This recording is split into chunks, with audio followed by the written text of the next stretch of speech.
we're beating each other up for a living. This is show business. There's this, it's not always so friendly. I think I was in a headspace coming back at WrestleMania 38 where I was just really unfamiliar. It felt like I didn't know the WWE fans anymore. There's about 3 or 4 wrestlers on the roster that you could put a little of it on their back.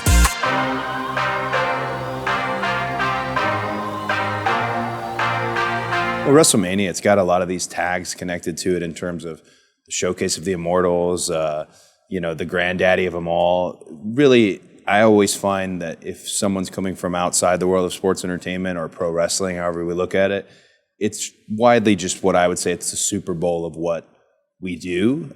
And also, if you are at all intimidated by pro wrestling or sports entertainment, going to a Mania is the absolute best experience. We say there's an elevated experience to it.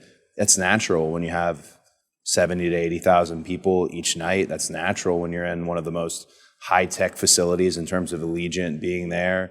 And also, it's elevated because WWE's calendar, everything heads towards WrestleMania. That's the end game. That's the final. That's the climax. But it's been doing that for 40 years. So you have to find a way to, how is this going to be better than 39? How is 40 going to be better? How is 41 going to be better? And that's the greatest challenge for a company and talent and for fans as well. I mean, you made your big return at a WrestleMania. What did that feel like, being sort of one of the focal points? I was so, I think I was in a headspace coming back at WrestleMania 38 where I was just really unfamiliar. It felt like I didn't know the WWE fans anymore, and I couldn't have been more wrong. There was this instant, I guess, vibe and connection between us, and to leave there being such a big story.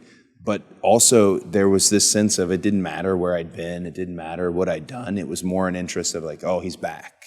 And even before, the next night on Raw, I said, hey, here's the mission statement. Here's why I'm back. This title in particular, even before, it seemed like people got it. There was a sense of, oh, he's coming back for it all. And gosh, very blessed for this run. Very blessed and very lucky. Wrestling sort of changed the moment you came up the Cody Vader and everything. It felt like everything, you came out to Downstate. I mean, everybody knew the theme. Do you feel like it's changed, and how much, I asked CM Punk the same thing, how much do you feel like you had a bit of a part in the change?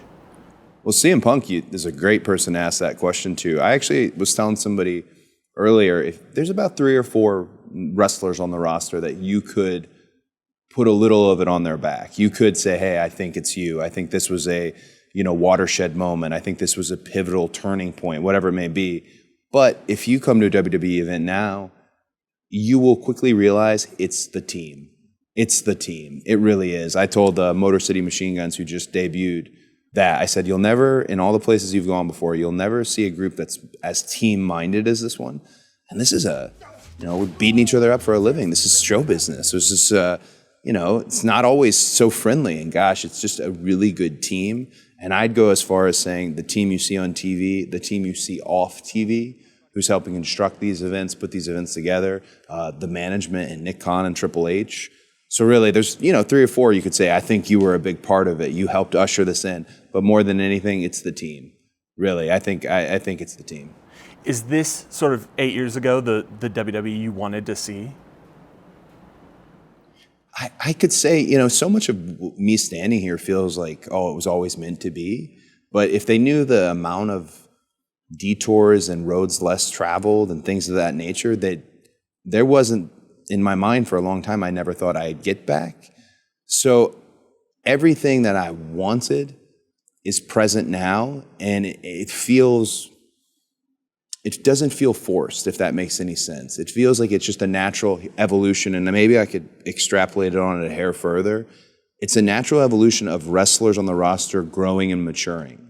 When we were all kids, we all wanted it. We all couldn't understand why, oh, this is our time, and have frustration and angst, and all that's good stuff, bravado. But as you get older and have done this in front of live crowds, and you're more seasoned, and you're surrounded by more seasoned people, it brings out the best in the company. Again, if you've been following the game, which obviously you know wrestling, it goes in these highs and lows, and the Attitude Era, the golden 80s. For us to be in this doing the best business ever era we're in now, it's a factor that everyone's seasoned and mature enough to lead it in.